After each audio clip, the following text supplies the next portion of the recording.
mwaka abantu abakwiko muri 11 nibo babirebetse imbere ahantebeji abashije 10 hamwe no mucyaro umwe kandi bamwe ababirebetse imbere ho district ya Kapchorwa ayo mubembezo wihanga yabarira izuba akatunga yo bururu emitwaro 3.59 kandi mu district ya Kweni yatunga yo bururu emitwaro 2 kashanju benankaga na mshanju ikiri kubarwamo obuceka 84 n'obuceka buna aharigana twargayo ko tukagumizamo wakwatire ekibine cha National Unity Platform no ebendera Robert Chagulanyi Center mu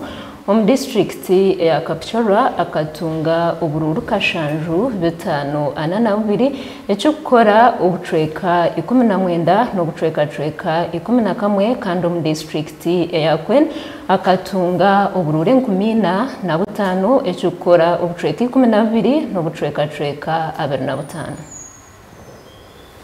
Twarga yuko tukareba wakwatira ikibina cha Alliance for National Transformation ebendera Gregory Mugisha muntu muri Kapchorwa akatunga bururu 9 na mshanju burkubarwamu ubuceka 25 harigana kandi mu district ya Kweni akatunga bururu 89 burkubarwamu ubuceka 15 harigana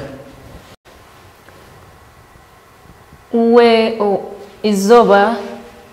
ya Nchakare muri Palisa President Museveni yakuza kubari kurondera y'ubururu hamwe na district ya Butebu kandogu n'wakwatira ikibina cha National Resistance Movement ebendera Robert Chagulanyi Center mu ali district ya Rukunjiri hamwe na Kanungu izoba ya Nchakare ukwatira ikibine cha Alliance for National Transformation General Gregory Mugisha muntu naza kuba ari mu district ya Apaka Mbalaka Mnyagwa wa Common Man's Party ari mu Rembo rwa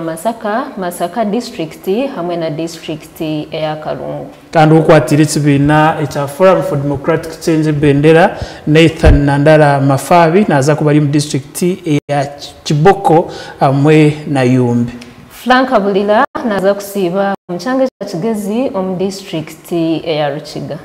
kandi we Joseph Mabirizi wa Conservative Party aza kuba mu district ya Kapiribyong hamwe na district ya Katakwe we Kasibante Robert owechibina cha National Peasants Party naza kusiba umuriganga hamwe na district ya Bukedia nuko okubera agende omesho izoba eri Nchakare nibagumiza mukurunda obushagi twargayo